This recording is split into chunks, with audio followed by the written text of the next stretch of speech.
if you're like me and you're lazy and you don't want to work any harder than is strictly necessary, and yet you want to build a big, awesome business that allows you to maximize your return on life, then you, my friend, are in the right place, because today I'm going to break down for you what I think might be some of the best businesses that you could start if you are wanting to be what I call strategically lazy. Now, I actually think strategically lazy is the best way to build a business, because it forces you, rather than just trying to hide behind the disguise of extreme productivity, waking up at 4 a.m. every day and then just grinding until 10 p.m., and then collapsing into bed. It's really easy under those kind of like extreme hustle porn conditions to fool yourself into thinking that you're being more effective than you really are. Yet when you come into a business with the idea of how can I strategically build this to be as lazy as possible, it forces you into a different paradigm. It forces you to look at systems and team and lines of communication and opportunities much differently. And I think that's a much better way to grow a business. In fact, the other day, it was yesterday actually, I was on a coaching call with one of my clients, and he asked me, how do you think about building this business of Beyond the Apex, which is our group coaching program? He's like, is your ambition to sell that someday? And I told him, I was like, I've been saying this since 2018, is that every business that I build it from day one with the intention of being able to sell it within 3 years.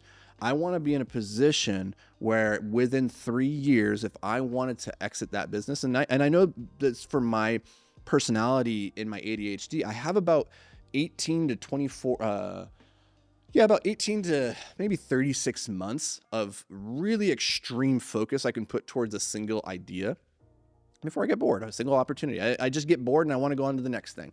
And instead of fighting against that, and then putting my businesses in a position to fail because they're dependent on me, instead I go into them from day one saying, how can I strategically design this machine with the teams and the systems, the processes behind it, that it's not reliant on me. So whether or not I choose to sell, or I just choose to pull myself out, extract myself, and just sit as like the chairman of the board and put into place a CEO, I can do that because it's not dependent on me. That requires you to think as a strategically lazy person then. And so if you wanted to start a business right now that would maximize your likelihood of success over the next 5 years, and success will say, you can define it in any number of ways, but let's just say a business that would make you $5 million a year in top line revenue at maybe 30 to 40% margins. So you're doing, a couple million in profit. That'd be a pretty sick little business. So the very first thing I would do right now is I would be looking at a business that has low overhead, is easy to start, and minimal moving parts, and ideally a small team, because I think having a big team, Naval talks about the 4 different types of leverage, right? You have labor leverage, capital leverage, media leverage, and technology leverage. And he starts with labor leverage, which is the use of your own labor or the labor of other people. Labor used to be the sexy way to build a business, right? Like your parents, your grandparents, your friends, when you tell them you have a business, it's almost the more people you have working for you, the more legitimate the business is. So if you have 1,000 people working for you, obviously you have a much more legitimate business than the guy who only has 5, right? Obviously. Well, not obviously, because what are your margins at the end of the day? The guy with 1,000 employees, he might be doing $100 million in revenue, but what if he only is making $1 million in profit? Versus the guy with only 10 employees is highly profitable because it's like AI code based, and they're making $10 million a year, but it's like 90% margins. So they're making $9 million a year. Which is the better business? I'll tell you which one I would rather own. Like easy street, right? Like I'll be taking the small team, big fat margins all day long. And so that's how I would think about it. Low overhead is, I don't want to have a big expensive office. I don't want to have big expensive outlays of capital for machinery. So like manufacturing, which is one of the businesses I built back in 2017, I would not start with that. That would be very difficult.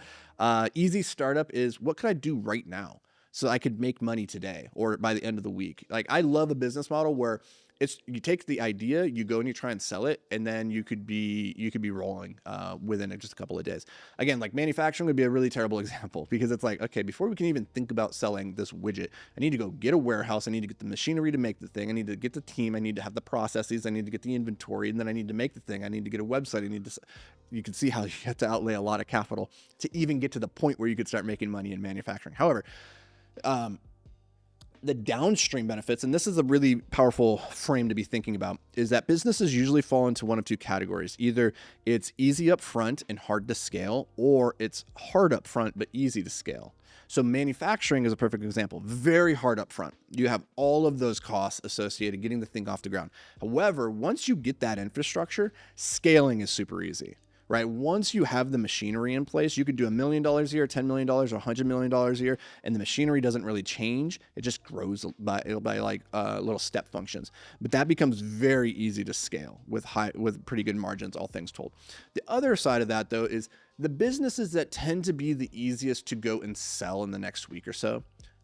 They're easy up front, but they're hard to scale on the back end.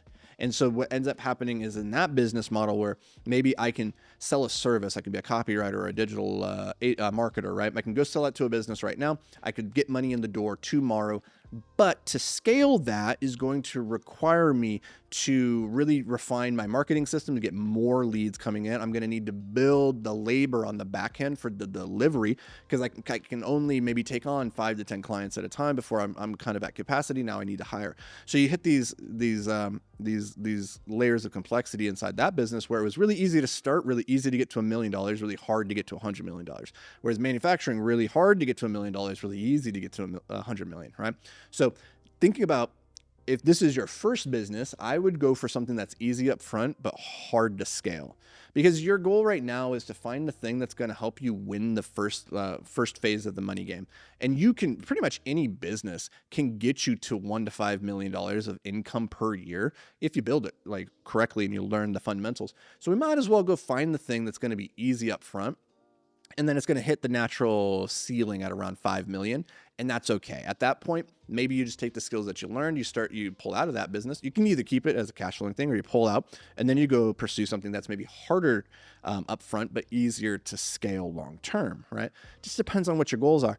But I think right now, the really clear opportunity for anybody watching this video that doesn't have a business that wants to get to $1 million in the next 12 months, it's AI integration all day long. Like, you shouldn't even be entertaining anything other than that right now. It's the easiest way to make money. Go and learn absolutely everything that you can about AI.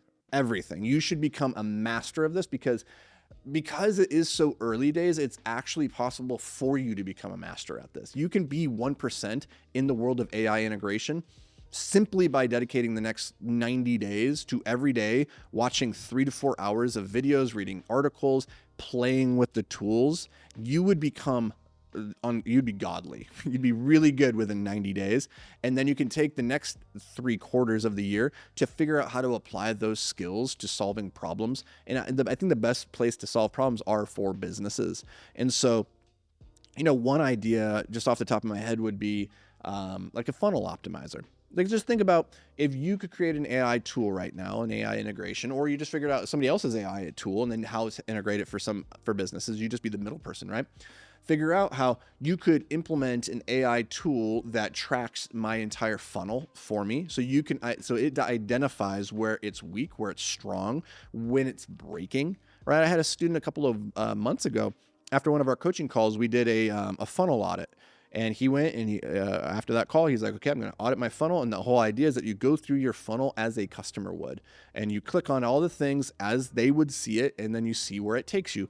And sure enough, like 3 steps in, he found a broken link.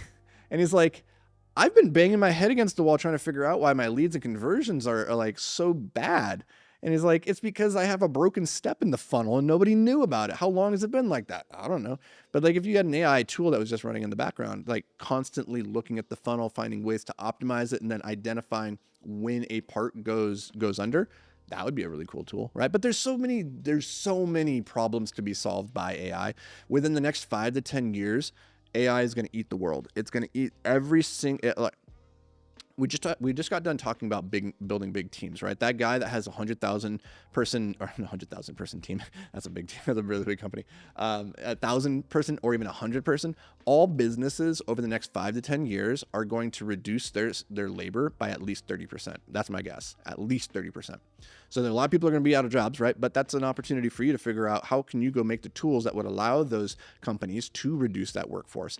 Because, and small businesses are perfect for this, because that guy that has 10 employees, he's constantly asking himself, how can I drive more revenue or profit per employee? That was like our number one metric that we tracked at Escape, was what's our revenue per employee? Because we knew to hit, if we can bring on one new hire and that person can bring in $1 million or can like withstand $1 million of additional revenue, then we know exactly how many people we need to be able to grow.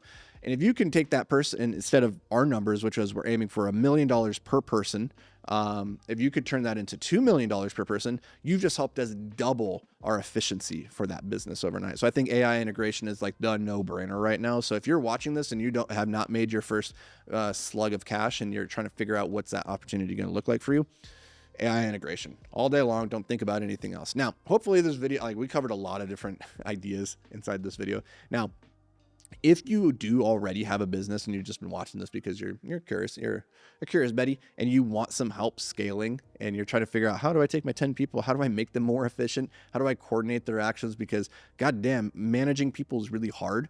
Getting them all to row in the same direction, really hard, like herding cats. If you want help figuring out how do I actually build a system around my business that helps it scale without relying on you just bashing your face against the wall every day, go to beyondtheapex.com and apply for the group coaching program. I'd love the opportunity to work with you. Don't know if it'll be a good fit, but go fill out the application. If it is, I'll be in touch. Otherwise, keep consuming the free content. Let me know what you like down in the comments below, and I'll see you in the next video.